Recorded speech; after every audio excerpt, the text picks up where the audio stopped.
تو وہ اپنے گھر والوں کو گھروں میں دین لانے کی فکر ہو ہمیں۔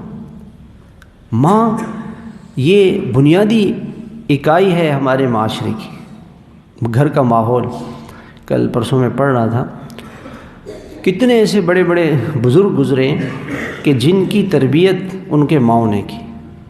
حضرت شیخ عبد القادر جیلانی رحمۃ اللہ علیہ، پیران پیر، سارے اکابر میں جتنے بھی ہمارے اکابر گزرے ہیں اور اللہ نے ان سے قادریہ سلسلے کو شروع فرمایا، حضرت شیخ عبد القادر جیلانی رحمۃ اللہ علیہ 5 سال کی عمر میں باپ کا انتقال ہو گیا۔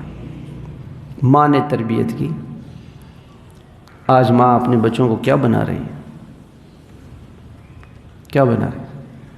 اور جب گھر میں، اور ماں خود اس نے کمایا، سود کاٹتی تھیں، کپڑے بناتی تھیں، دھاگا بنتی تھیں گھر میں، اور وہ دھاگے سے جو پیسے آتے تھے وہ اپنے بیٹے کو کھلاتی تھیں۔ اور گھر میں فاقہ ہوتا تھا تو کہتی تھیں بیٹا کہتا کھانا کہ ہم اللہ کے مہمان ہیں، آج ہم اللہ کے مہمان ہیں، اللہ کھلائیں گے تو کھا لیں گے، اللہ کھلائیں گے تو کھا لیں۔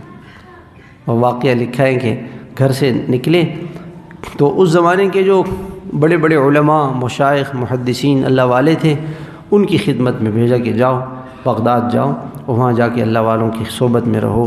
اور گھر سے نکلتے وقت کہہ دیا کہ جب جاؤ گے تو جھوٹ نہیں بولنا، اور کچھ پیسے ان کو دے دیے کہ یہ پاس رکھ لینا۔ جب یہ راستے میں جا رہے تھے تو ان کا قافلہ لوٹ لیا گیا، ڈاکوؤں نے لوٹا۔ ان سے پوچھا تمہارے پاس پیسے ہیں؟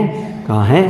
تلاش کرتے تو وہ ملتے نہیں، تو اپنے سردار کے پاس لے گئے، کہنے کہ یہ بچہ کہتا ہے میرے پاس پیسے ہیں، ہمیں ملنے لگے، اس سے پوچھو۔ انہوں نے کسی جگہ جسم میں ماں نے کپڑوں کے ساتھ سی دیے تھے کہ یہ یہاں پہ رکھیں۔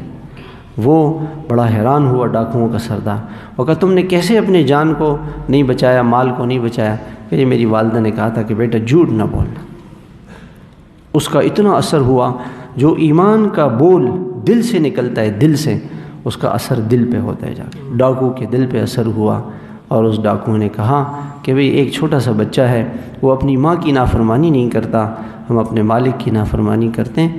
توبہ کی اس نے، اور سارا مال واپس کر دیا۔ اور کہتے ہیں اس زمانے کے بڑے ولی اللہ، بہت بڑا اللہ کا ولی بن کے مرا۔ ایمان کا بول، دعوت کا بول جب دل کے اندر سے نکلتا ہے تو وہ اثر رکھتا ہے، اور اس سے اثر ہو جاتا ہے۔ تو اولاد کی تربیت میں ماں کا بہت بڑا کردار ہے۔ آپ کی پہلی محنت ماں پر ہو۔